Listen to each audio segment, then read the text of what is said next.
अस्सलाम वालेकुम। आज की वीडियो में हम बात करेंगे मौलाना तारिक जमील साहब की सहाफ़ियों को झूठा कहने पर माफ़ी की, और मौलाना तारिक जमील साहब ने ये माफ़ी क्यों मांगी, और अगर ये माफ़ी ना मांगते तो उसके क्या असरात होते हमारे माशरे पर, और अभी अगर इन्होंने माफ़ी मांगी है तो इसके क्या फ़ायदे और क्या नुकसान है हमारे माशरे में, इस पर तफसीली बात करेंगे। तफसीलात में जाने से पहले आपसे गुजारिश है कि हमारा यूट्यूब चैनल सब्सक्राइब करें और साथ में मौजूद बेल आइकॉन को भी प्रेस कर दें ताकि आपको मुफीद मालूमात और मुस्तनिद खबरें पहुँच सकें।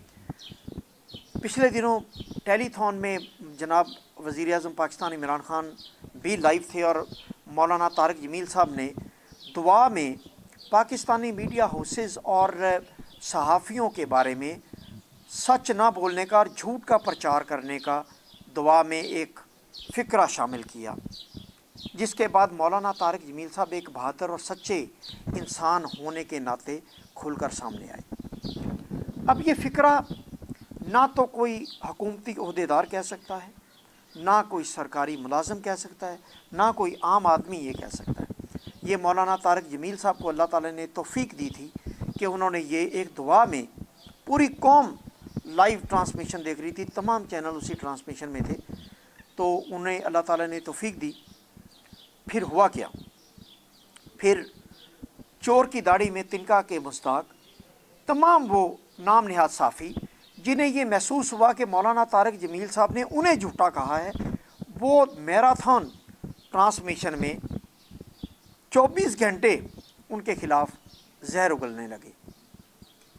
अब मौलाना तारिक अज़ीज़ साहब ने ये जो बात कही थी, ये किस हद तक सच्ची थी, ये कौम की सोच की अक्कासी करती थी, और क्या इससे उनका कद बड़ा था, ये तो आप सोशल मीडिया पर और कौम के ख़यालात जो सामने आ रहे हैं उससे आप जान सकते हैं।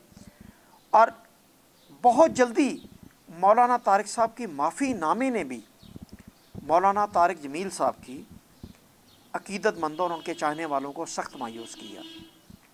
मौलाना तारिक जमील साहब को थोड़ा सा हौसला करना चाहिए था।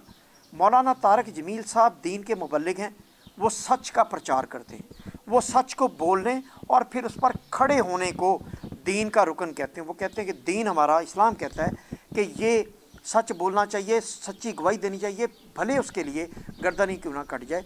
फिर मौलाना तारिक जमील साहब को भी इस सच पर खड़े होने का हौसला होना चाहिए था।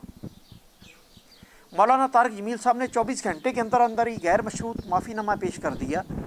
मैं मौलाना साहब को एक बात याद करवाना चाहता हूँ कि 2 साल पहले मौलाना साहब आपने कोई ऐसी बात नहीं की जो कौम पहले नहीं करती आई या लोग पहले इसके बारे में नहीं जानते।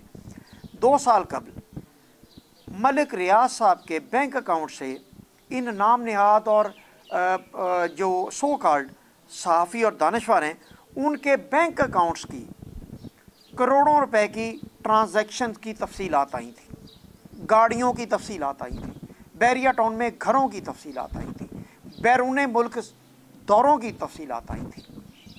आपने तो एक फ़िक्रा कहा था, तो वो जो इतनी बड़ी तफसीलात थी जिनमें करोड़ों रुपए इन नाम निहाद और बड़े साफ़ियों के अकाउंट्स में शिफ्ट हुए थे और उनको गाड़ियाँ दी गई थी, घर दिए गए थे, वो तो एक अलिफ लैला की पूरी दास्तान थी। और उस पर ना तो किसी नाम निहाद दानिशवर और साफ़ी की चूं निकली और ना ही कोई तरदीद आई। वो सब के सब आज भी अवाम के पाकिस्तानी अवाम के ज़ुबान ज़द-ए-आम है वो दास्तान, और उस दास्तान पर तो किसी की चूं भी नहीं निकली थी, किसी ने तरदीद भी नहीं की थी और अपनी सफाई भी पेश नहीं की थी।